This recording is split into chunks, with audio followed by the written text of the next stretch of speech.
and welcome to UniTV, the live business show where absolutely anything can happen. And first question, where's Dave? Where is he? Turns out he's still on the road, okay, with this amazing technology that where you can work anywhere. It doesn't necessarily go to plan. We've had tech issues in the past, so our regular viewers will know. So we are now live on Facebook and on YouTube. So audience, it's all about you. Comment, question. If you want to shout out, let us know where you are, what you're up to, and we might even get a shout out from Dave as well. He may appear, he may not appear. Last time I checked, he was incredibly busy making his way from Spain through France back to the UK, which does raise a question, right? So we've got technology that enables us to work absolutely anywhere, okay, which is great. And certainly over the last 12 months, it's been amazing. So we've turned rooms in our homes into our offices, and it's enabled us to carry on working. And the technology, superb, however, does raise a few dilemmas, right? Great tools to help businesses left, right, and center, but also a massive distraction. So first question really to the audience is, do you find yourself working more hours than you thought you were going to work because the tech just enables you to kind of be on it, be at work all day and in theory all night? There's a crazy statistic around how many people, if they wake up in the middle of the night, will check their emails. Right? It's last time I checked, it was 30 something percent, which is kind of mad, right? If you look at your technology as a amazing tool that doesn't overly affect your blend between business and non-business mindsets, I think you are on the money. But it's not that easy for all of us. So I've got a message here from Dave. Let's put it up. There we go. He's going to be back next week. Enjoy the show. So he's here in spirit. Hello, Dave. Best of luck with your journey, mate. Take care. Drive safe. We'll miss you, especially as you drive the technology. All right. So who knows? Who knows what will happen? But I'll do my best. All right. I'll do my best. And fortunately, we've got a couple of amazing guests, which no doubt will help me out. I'll let them introduce themselves, but there's a lot to talk about. There's a lot to learn, and no doubt there's a lot of business kind of shortcuts. You know, the sort of ideas that if you're starting your business, and compared to someone who's been running a business for a while, those people that are in the know, that have been there and done it, hopefully they will share the things that to avoid. All right, so standing on the shoulders of giants, and we'll learn most definitely from our guests. So very excited about that. And flying solo, a bit of an interesting feeling for me in business. Anyone who's running a business on their own will know that it's tough, right? You are the face of the business. You are the engine room. You're also the cleaner. It's a real difficult task, especially running a business on your own. And later in the show, we'll be talking about collaboration, which might be the future for those businesses that find themselves really struggling on their own. I'm a runner, okay, so I love to run. Running with two people is much easier than running on your own. On your own, bit of a slog. 2 of you, 3 of you, when the rules allow, it's much easier. And business is exactly the same, I feel. If you've got some support, let's say. So we'll explore that with our guests. One of the images I found recently online kind of sums up what running a business for some of us is like. Right, and there's a real kind of conflict here of what our friends think running a business is like, what my mum, hi mum, by the way, thank you for tuning in always, what your parents, what your relatives might think it's like, what society thinks it's like, just taking all the money and all the benefits. Sometimes your customers think, yeah, you're just raking it in. You think you're doing stuff that's really out there and amazing, and half the time it turns out you're just doing all of the grind. So feel free, throw some comments, throw some questions at me, at our lovely guests. Both of our guests already in the green room. I can see them there waiting, excited to get this show on the road. So let's do it. It's enough of me, right? Let's bring on our first guest, who I'd met some time ago. She's going to bring massive value into the show. Got lots of questions for her. So, ladies and gentlemen, no further ado, let's welcome on the show the wonderful Rachael Dines. Hello. Hello, Rachael. How you doing? Good, thanks. How are you? I'm doing all right. You're doing very well on your own. The pressure's on, but doing okay, and kind of enjoying myself, right? Good, that's the main thing. Yes, yeah. So tell us a little bit about yourself, Rachael. I know from old, right? We've known each other a little while. You are embroiled in the world of marketing. Tell us a bit about you and Shake It Up Creative. I am. So I've been in marketing for over 20 years now. I first had in-house roles in various different industries like software and travel and professional sports. And then I went freelance. So yeah, I went solo and did that for about 6 years until I met somebody that I went into business with. And we set up Shake It Up Creative. I now run that company alone, but the company is actually 5 years old. And yeah, we provide marketing and creative services to organizations, generally SMEs. In the UK mainly, we have done some overseas work as well. And that's to kind of help them, get out there, get visible, do a great job of promoting their business through all the various channels that are now available to us. So yeah, it's nice and varied. It does sound very varied. And I understand, right? So if you get marketing right, then you're very visible and your communication is excellent. And I know you are all about communication excellence, very close to my heart as well. But as a business owner, and both of my businesses had birthdays recently. One is 18 and one was 14. Right, so it must be going right. Okay, so it's great to kind of see businesses that have some longevity, right? Tough, good to see through the years. So typically, from a marketing perspective or communication perspective, what do we get wrong? Right? What could you suggest for our lovely business audience? What might be wrong? Well, I mean, from my experience, a lot of people when they're starting out, they feel and they hear and they read that they should be everywhere doing everything. And that's not the case and shouldn't be the case. The key is to really finding out where your target audience are, where they're hanging out, and where you can have those conversations with them. So, don't try and be on every social media channel. Pick the ones that seem most relevant to the people that you're looking to speak to and do a really good job of that. I think it's very easy to spread yourself too thin as a business owner. When you're on your own or when you're a small team, it's very easy to do that. You've got so many hats that you've got to wear. So don't add that extra kind of layer of work, where you're perhaps spending time using channels or things that actually aren't going to work for you. Track and see what's measure what's working. Yeah, that makes a lot of sense. Measure the stuff that actually works. Sometimes it's difficult to know what is working if you're spreading yourself too thin. Generally, advertising is a bit like that. If you're not measuring the results of advertising, then you're just throwing money around. Some of it might be working, but which bits of it, difficult to know.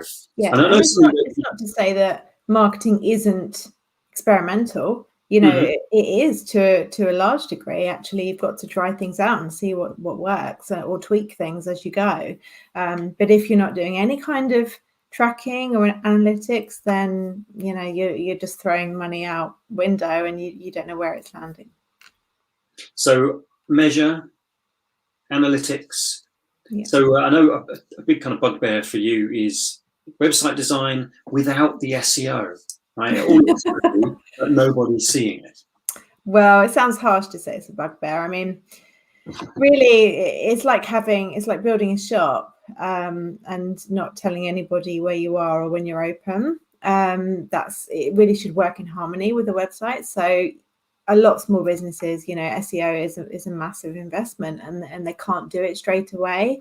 But I do think and believe and know that it's really important to try and do that as soon as you can. Even if you just do the essentials and come back later and do all of the off-site stuff, then that's better than nothing. But yeah, it's fundamental really to get people to actually know that you exist and to find you.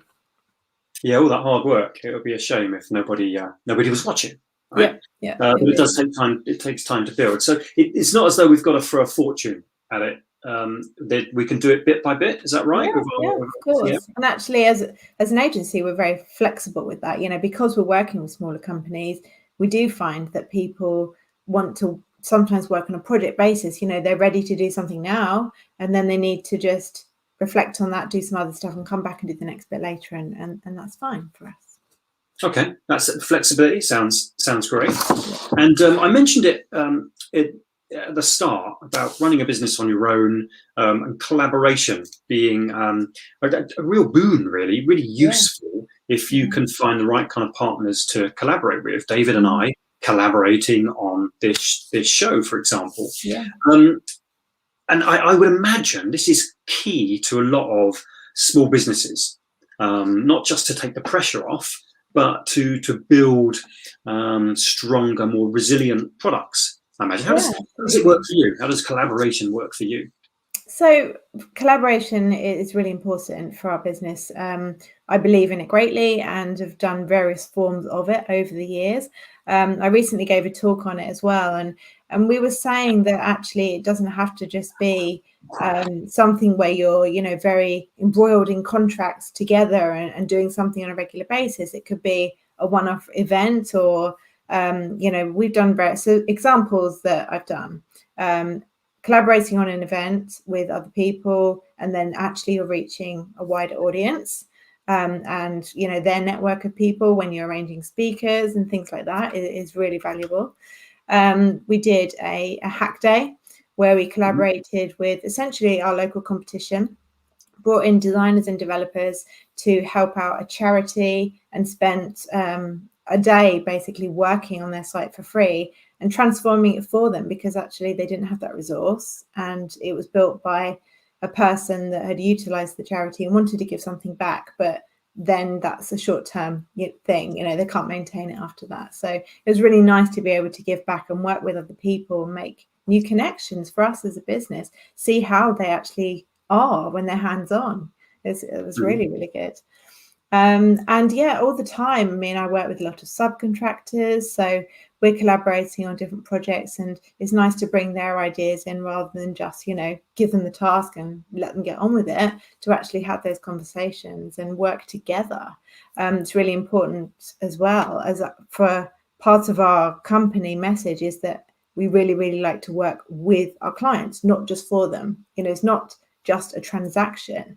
It's a partnership, a collaboration. Yeah, I think that sounds great, right? The relationships with clients rather than just transactional kind of.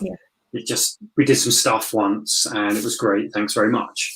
Building those relationships, you know, some of the best times in the last 18 years of business have been longer term projects with clients. You get to know them, you get to know the ins and outs of how their businesses work, and you're far better at assisting them in whatever part of the journey that you're. You understand more about their purpose, their reason for being, and you understand that what they need help with now might be different in the future, and they know that they can come back to you because you've built and strengthened that relationship. So it's really good, both sides. Good.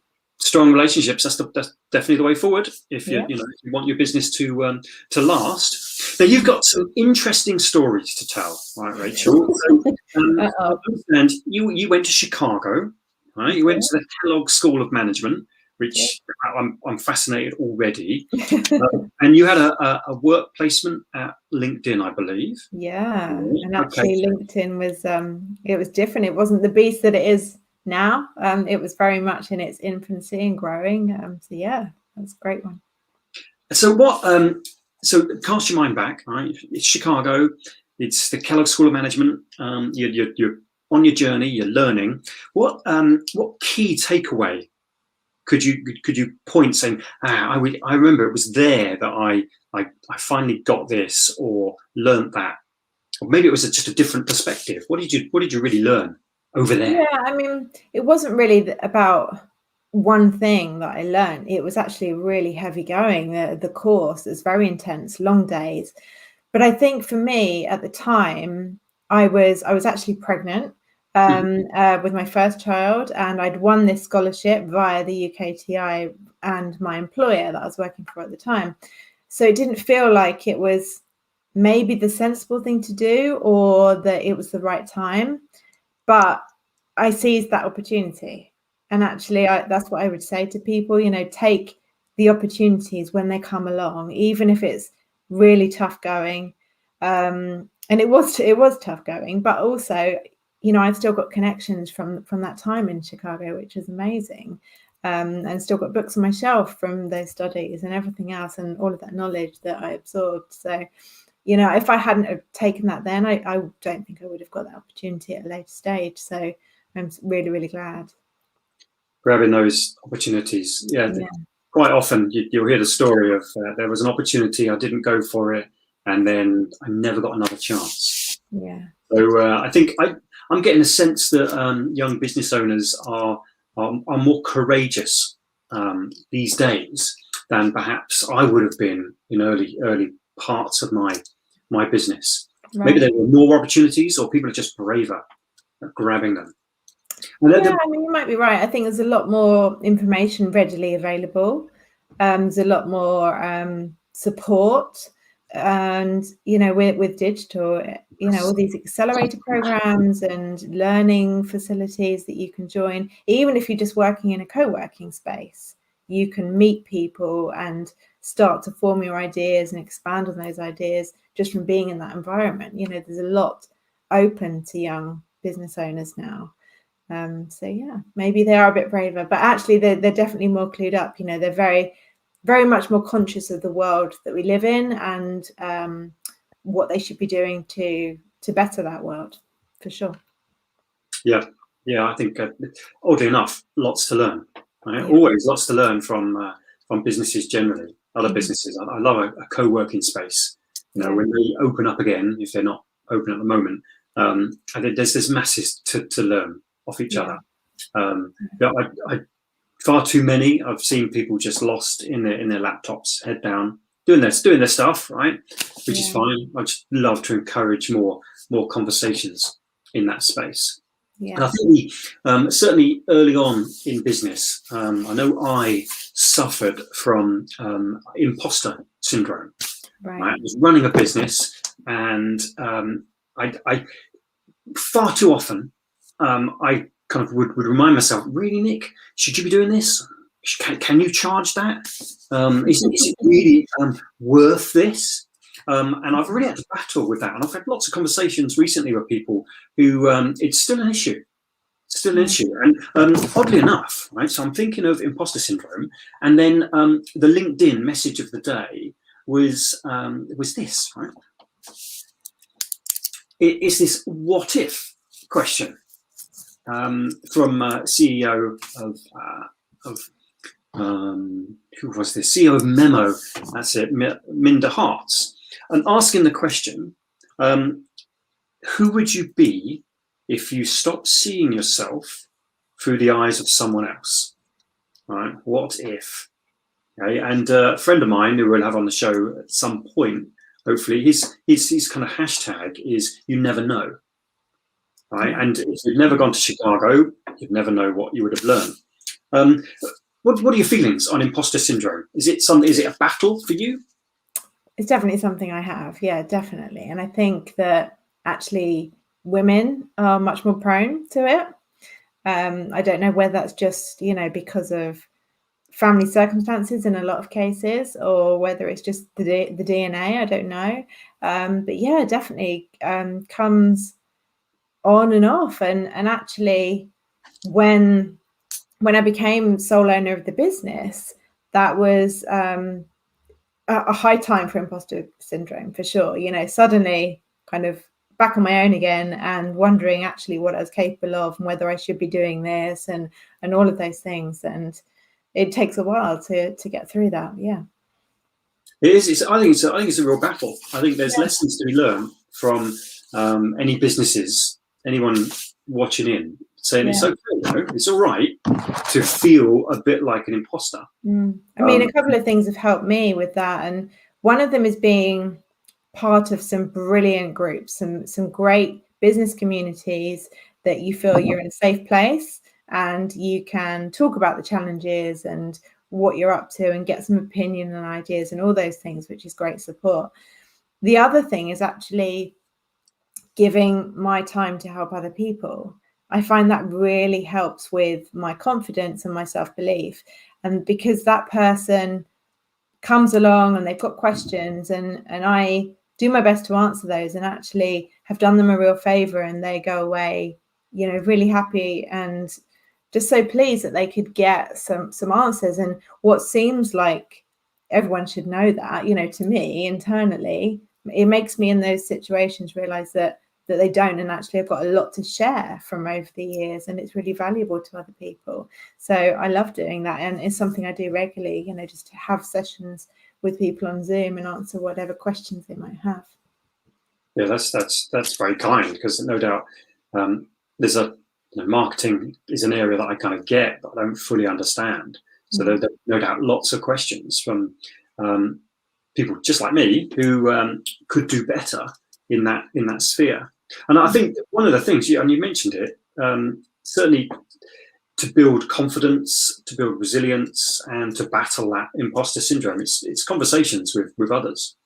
Yeah. One of the real kind of issues of the last year is we've not had those proper face-to-face interaction opportunities. It's sadly missed. Have you coped?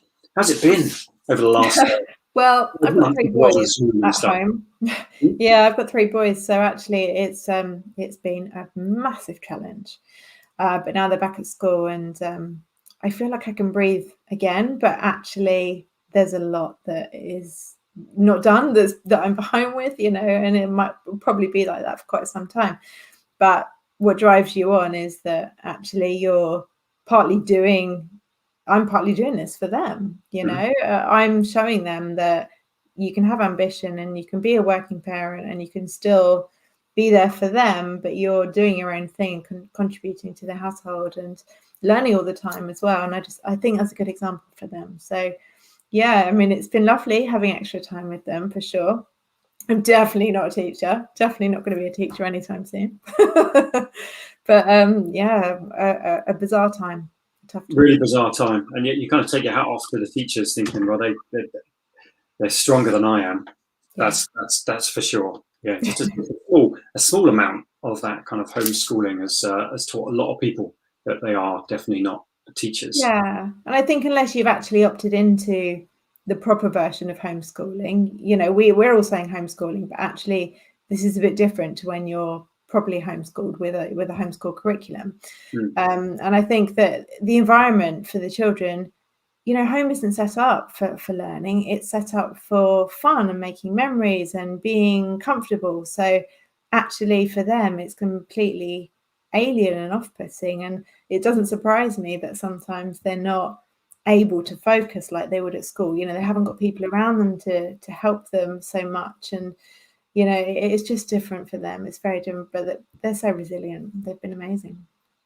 Yeah, there's some very, very good stories coming out the last year. And it does remind me, right? So the kids are resilient. Home is a very different environment from a school environment, but similar with business. right? How many of us have set up in a spare room, if we're lucky, in the corner of a bedroom? A friend of mine across the road, I've seen it going on. He's having one of these huge shed office things built in his garden. Right, nice. Very nice, very exciting. He's excited, and quite rightly so. A space to separate that home mindset and that business mindset. And I think one of the big challenges is separating the two versions of yourself. Mum and the business owner must be quite a challenge. Yeah, and actually, I don't achieve that. Those two lives are coiled around each other constantly. And yes, I have to get to a certain time of the day and drop everything and run out to pick them up. I have a brilliant husband who will, help when he can, but at the end of the day, he's working full time. And when you work for an employer, I think it's different. You feel obligation in a different way. It is a challenge. And actually, I started the business when I was on a laptop, on a sofa, in a house that didn't have a spare room, just about to have a baby. So I'm used to that kind of multi-purpose environment, I suppose. And I've got pretty good at it, but it's hard for a lot of people. And I do see it where if you've got to finish work and snap straight back into the family routine, that's really, really stressful for people. Yeah, it's a really difficult blend. So how do we find out more about Shake It Up Creative, Rachel? I know you do you do blogs, right? And there's plenty of information if we went searching for you. How's the easiest way to get hold of Rachel and say, hi, how you doing? Can you help? Well, the easiest way is to email me via our website. So the website is shakeitupcreative.com, but we're also on social media. So you can find us on Twitter and on Facebook and on LinkedIn. And yeah, I produce blogs at least once a month, and we have a newsletter that people can sign up to if they'd like to hear from us regularly. Fantastic. Well, if it's all right with you, I'm going to play a quick ad, and then we normally have a section about what's in the news. If you'd like to hang around, we'll have a bit of a discussion. You can be David's role of what's in the news, right? And we'll talk about some of the business stuff that's in the news, and we'll get lovely Mo into the show. Yeah. Right. A quick ad.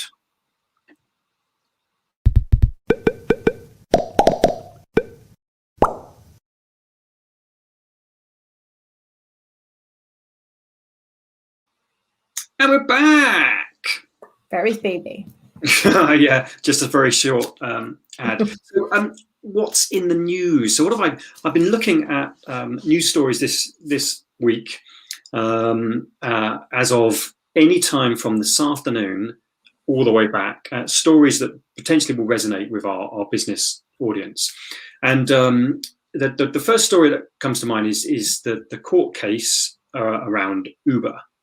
Right. Okay, and there's big question marks over the gig economy. So Uber been to court, it's taken a long time, but the decision makes those people that Uber wants to see as self-employed reclassified as workers, which means they'll get some holiday, pension, minimum wage.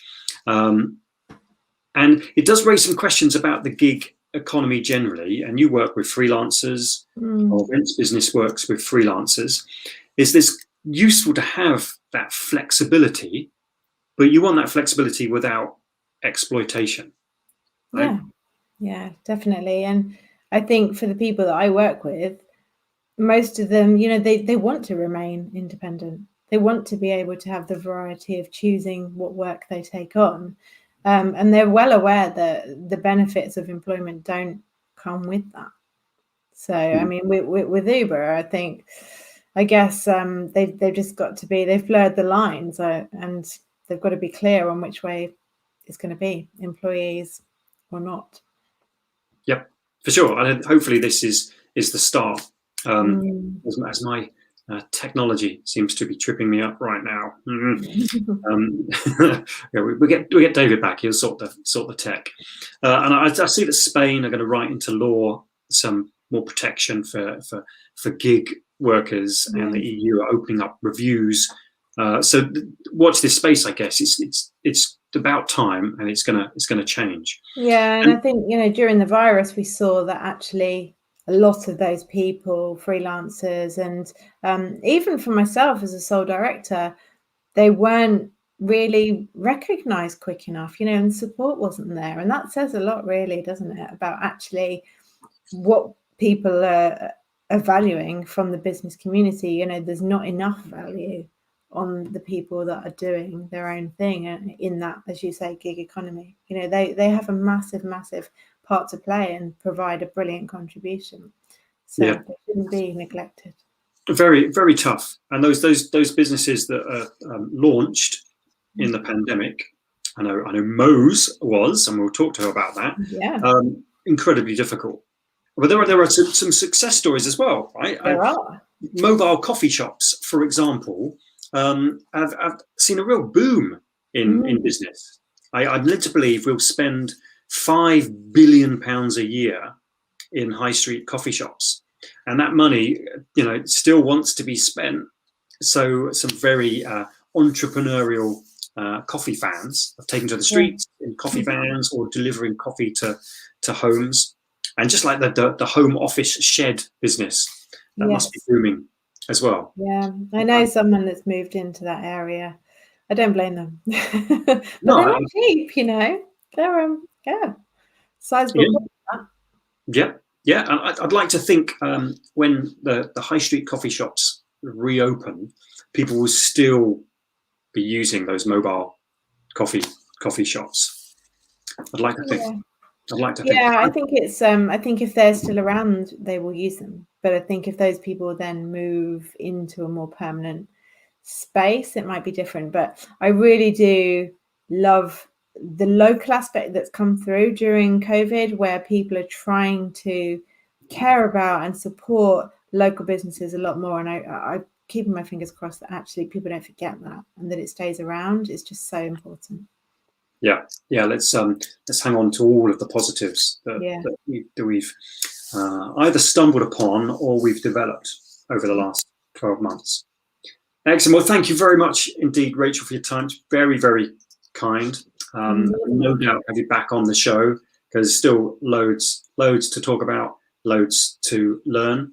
I'm going to play a quick ad, and if you feel free to hang out in the green room, and then we'll get our next guest on the show. So hold tight. Here comes another ad break.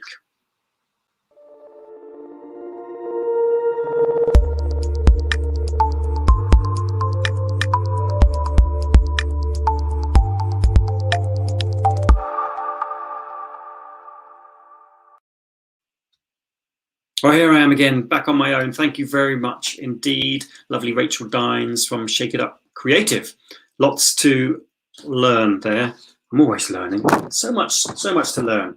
I have a little ad to play for our next guest. Very exciting, and probably more to learn than ever before across this subject.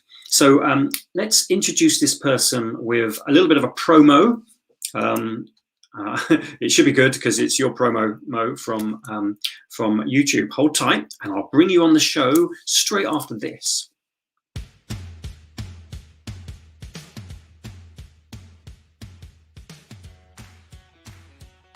Ethnically diverse companies are 33% more likely to have higher profits, and full BAME representation would be worth £24 billion to the UK economy every year. Inclusive teams make decisions 2 times faster with half the number of meetings. Now that sounds bloody fantastic to me. Half of millennials are sizing up future employers by looking at diversity and inclusion. These millennials are going to make up 75% of the workforce in less than 5 years. So by 2025, if you're not ready for that, you're going to be missing out on rising stars, real talent, and the profits that sit within that. Our mission is to reinvent the world of work. We believe that everyone deserves to be valued for their unique contribution and abilities. Do you? We believe that no one should be excluded, silenced, or held back. We believe that a greater variety of voices leads to greater innovation. Do you? We believe that happiness drives productivity and improves performance. We believe purpose grows profits. Watch This Space is a diversity and inclusion consultancy and training business based in Brighton. We'll work with you to recruit, retain and develop a more diverse workforce to ensure you have a more even balance at all levels of your business. Watch this space.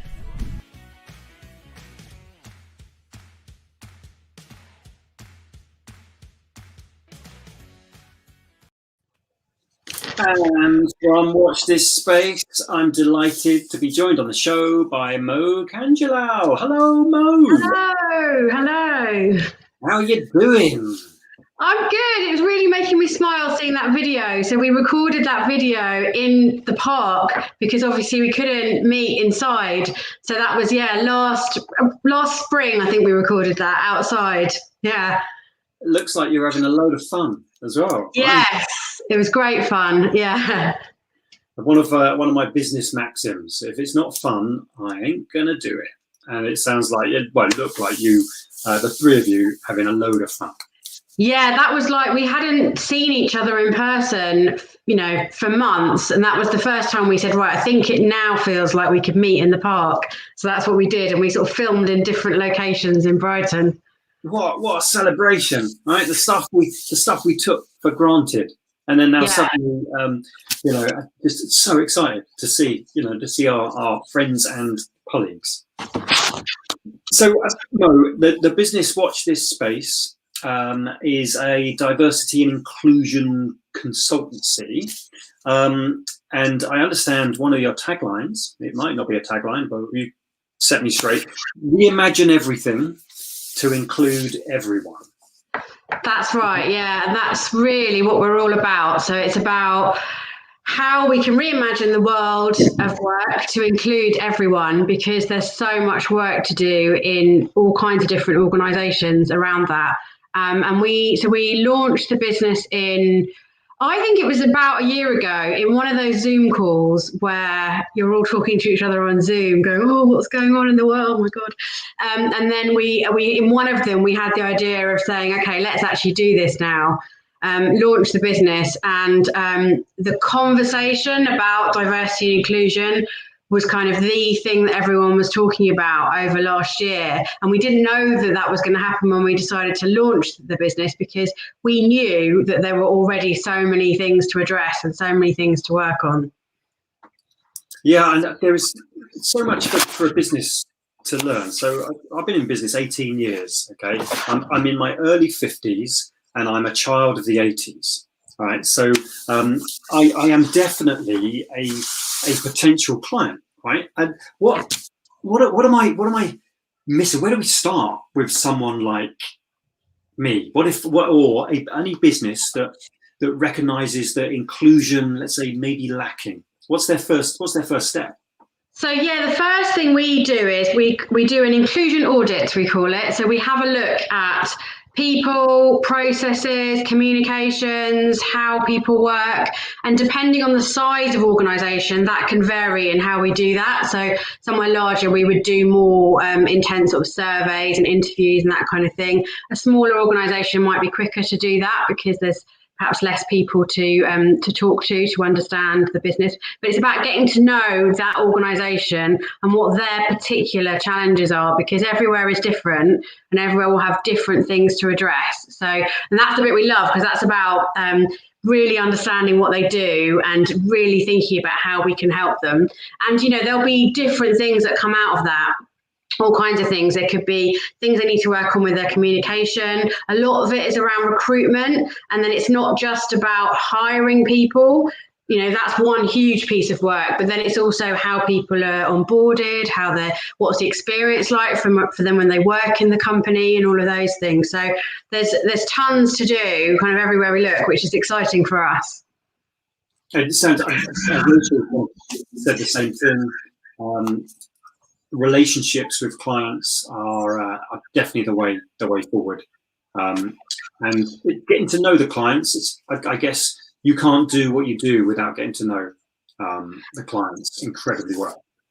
Yeah, that's right. So we have to really understand what they're about. And then often some of the work that will come out of doing one of these kind of audits that we do is that we work with them on their values. So really look at the kind of what they're about, what they're saying about themselves, what they say to each other about their organisation, because that's really getting to what their purpose is and what they're about. And that's where you can really start to drive these things, because you can't, it's not like a box you can tick. It's not a simple thing. You know, I can't say to you, fill in this form and then you're done. You know, it's a lot, there's a lot of work to do, and it's hearts and minds and really engaging with people to do that. And leadership of organisations are really important to that as well. They have to want to do this for change to happen.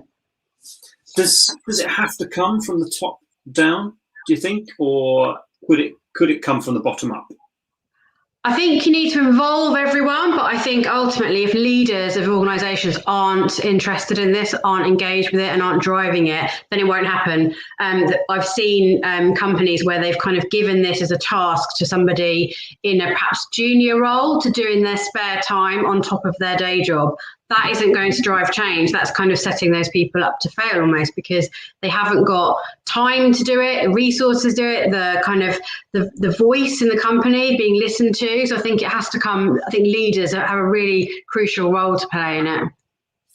It's easier. It's because the message is out there, right? A diverse workforce, far more valuable, think differently, got so much kind of more power, I guess, in a diverse group than, let's say, a room full of middle-aged white guys. Is it the message getting easier to communicate?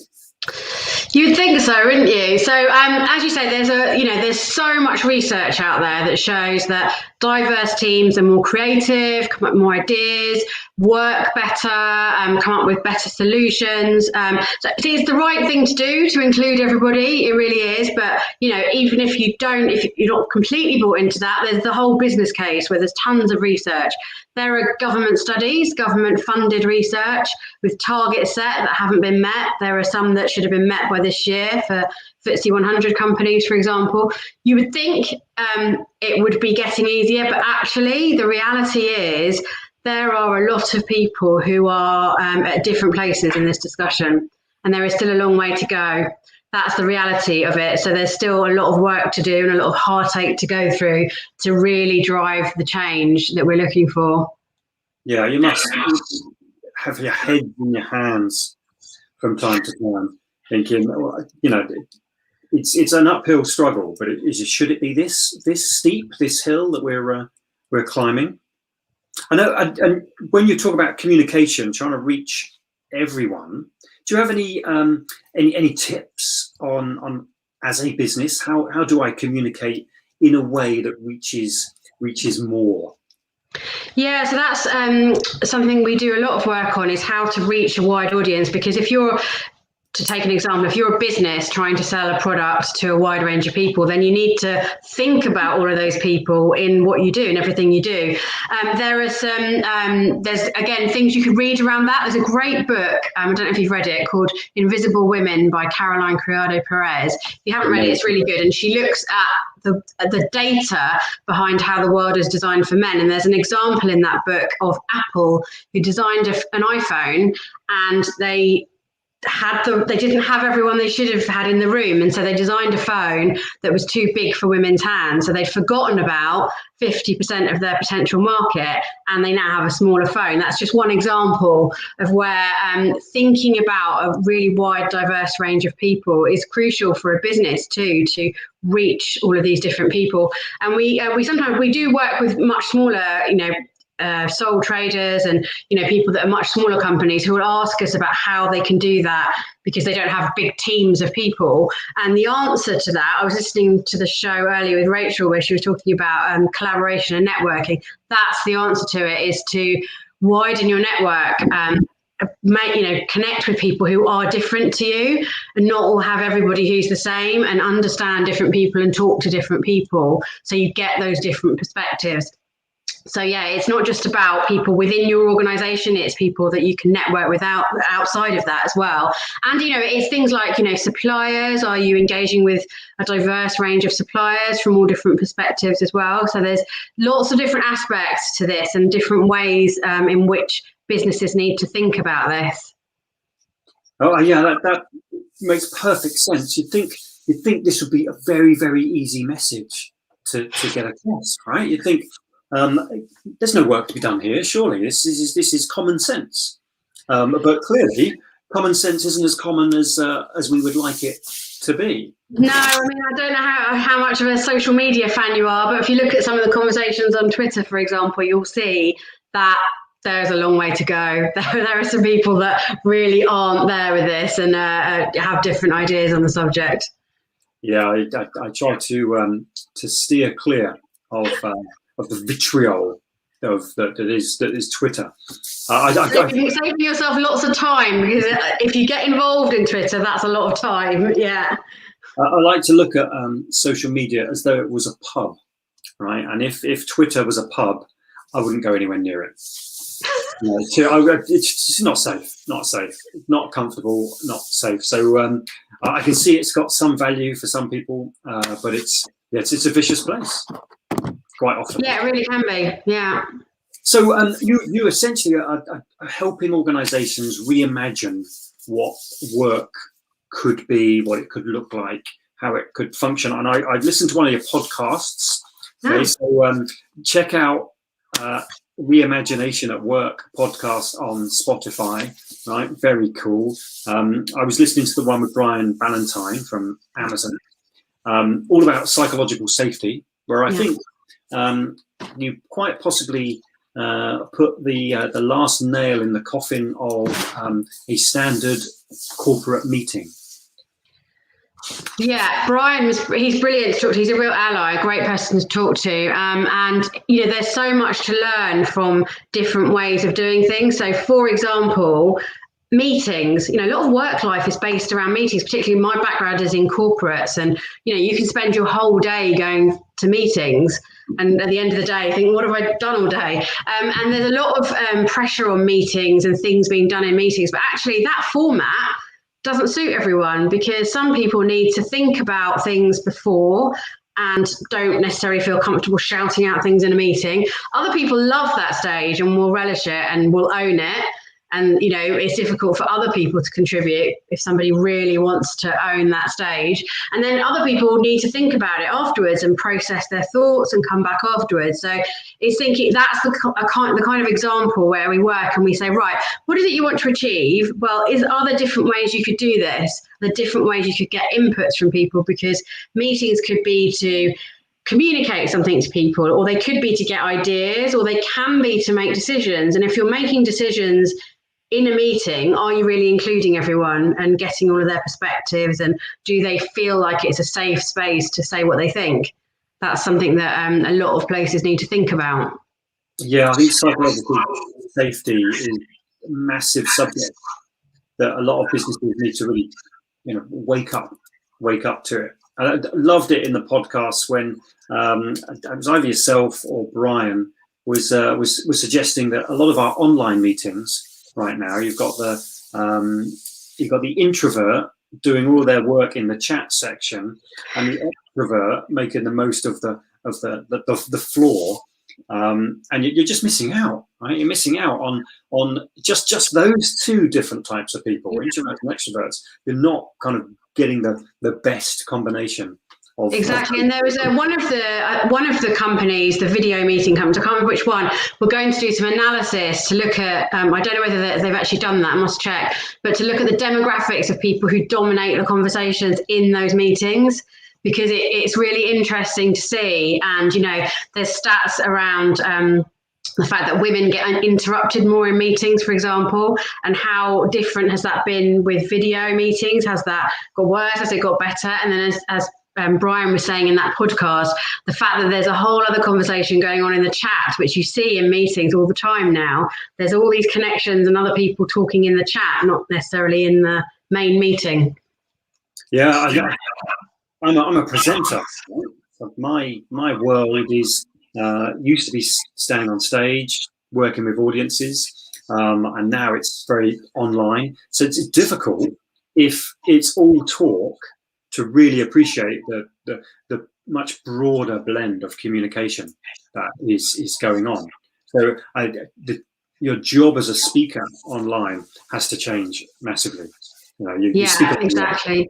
But there's been great benefits to it as well. So, I've attended and spoken at so many events that wouldn't have all been possible in person. So, for example, this morning I was presenting at a business breakfast, and then now I'm here. There's been conferences I've attended and lots of things like that. It's been great for parents where they've been able to dial in from home. There's people I know who've said, actually I wouldn't have been able to do that. It's because it's from home and it's an hour and I can dial in that I've been able to do that. So there've been great benefits as well, and it'll be interesting to see what happens.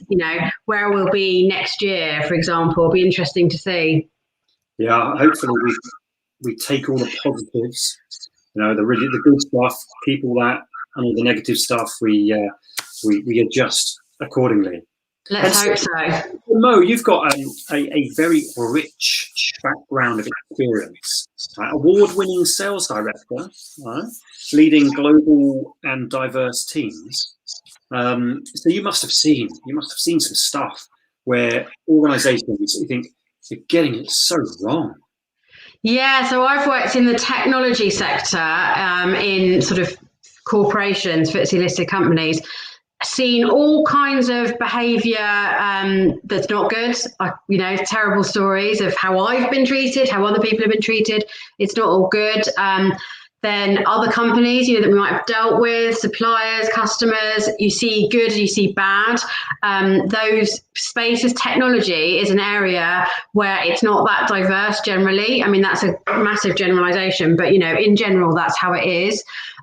But, also as part of that kind of role where I had a global team, I've also traveled the world. I've kind of been everywhere through business travel as well, and seen all kinds of different ways of working in different countries too, and how different they can be too. And, that's been fascinating.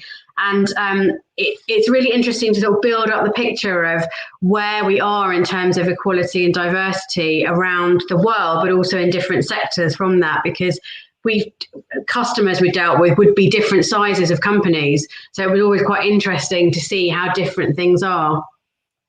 Yeah, that must be experience and that knowledge. I understand you do quite a bit of coaching. That must come in huge use of that kind of knowledge and experience. And you coach young businesses, startups? Yes, we definitely do. And that's an area we're doing lots of work on that at the moment, actually. Yeah, definitely coach sort of younger businesses. And I also mentor for a charity, and I work with young people as well, because I would say, I would say my career has been successful. I learned to navigate those places, but it wasn't always easy. And so I like to help people with their journey with that, because there's definitely things that I can help with advice. So just a really silly example is, my early days in technology sales, there'd be comments like, Mo's going to take the notes and pour the coffee, things like that. Whereas I learned, okay, if I'm going to have to do that, I'm going to own it, and you're going to get all the actions, and you're going to have to do them by that date. I learned to take charge of those situations. So I like to help young people with their journey and say, there are ways you can turn a situation round to your favour. That's great work, right? And a great lesson. What do you think our biggest challenges are for the younger audience? Anyone who's listening right now thinking, you know what, I'd love the idea of starting my own business. What are their biggest challenges they're facing? Yeah, so it's been brilliant to start a business over the last year, but there's also a huge step to take, because you lose the security of a salary and holiday pay, and just that security that you have in a job. So I would say you've got to really want to do this. You've got to be really passionate about it. because it's going to be hard. It's not going to be that you just wake up and it all happens. So it takes a lot of determination. Yeah, it takes a lot of passion for what you're doing, and build the network, talk to other people. There are lots of other founders of businesses. There are lots of other young people starting businesses. So speak to people, get help. And there are tons of different ways to get advice. There are mentoring schemes. You know, there's all sorts of different support networks that you can connect with. So make sure you connect and get help and advice, and don't feel like you're on your own, because actually there's lots of ways you can get support from people and connect with people. And ideally, you're encouraging us all to connect with as diverse a group as possible, which sounds loads of fun, right? Yes, definitely. Do a plug for our memberships. Do sign up. We have a free membership level, which is about people signing up, and we're building that community. So do sign up. And yeah, if you're networking and building that kind of community, just make sure you're really connecting with people who are different to you, because they will challenge your ideas. So we've tried really hard to do that with our business, connect with people who are different to us, because it's really easy to connect with people that feel like they're your friends and are like people you're already friends with, but they're not necessarily going to challenge your thinking and challenge your ideas. And that needs to happen, because we have a million ideas for the business all the time. We've actually got a Trello board which has a tab on it called Crazy Ideas, because we have all these ideas, and actually we need people to challenge us on some of it and say, well, is that the right thing to do? Yeah, I think there's a lesson there, right? If you can get comfortable being uncomfortable, then it doesn't matter what the challenge looks like. You'll be up for it. You're energized, and especially if you can bounce ideas off other people. And this must have been really difficult, because you started the business in lockdown, right? Which ideally you would have got together over cups of coffee and a big table, big bits of paper, and etched out what the business was going to look like. But you must have just done it in a different way. Yeah, so we weren't able to meet very often at all over the last year. So we have a very lively WhatsApp chat where lots of these ideas go into. We're starting to get more organised now with things like Trello boards, a lot of communication between us, Zoom and things like that. And it's been a real process for us to build the business. We've built the business on kind of Zoom and WhatsApp, because that's how it's had to be. And, we've got clients we've never met in person. That's been amazing. There's been so many people I've met over the last year. I don't know if it's been the same for you, where I feel like I know them really well, but I've never met them in person. And that's just the world we've been living in. So I'm looking forward to being able to meet a lot of these people in person. So yeah, it's been challenging to build this business over the last year remotely, but also it's been amazing. What we've been able to do has been brilliant and really exciting for us all. Well, I'm flabbergasted, I'm delighted, and really excited about how it all develops. So I for one will be keeping an eye on how things progress, and like with all of our guests, be great to have you back on the show at some point. Love to. Yeah. How are we getting on as businesses? Have we learned anything? And just give us all of the kind of the great sharing of that knowledge that you've done today. So Mo, thank you very much indeed. It's been an absolute pleasure. Thank you. I look forward to having you on the show again, and I will wrap things up. Thank you, Mo. Thank you. So there we are, another show. So much to think about. I've been in business a while, and I'm always learning.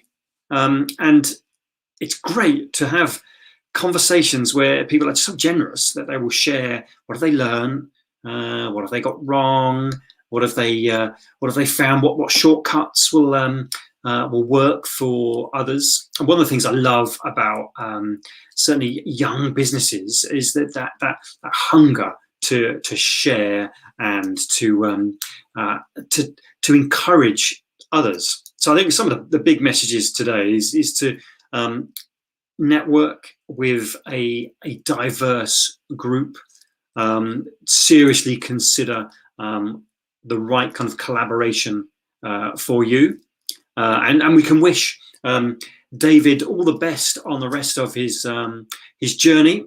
Don't know where he is, but tune in next week, and no doubt we will hear all about it on the business show that absolutely anything could happen. Cheerio for now.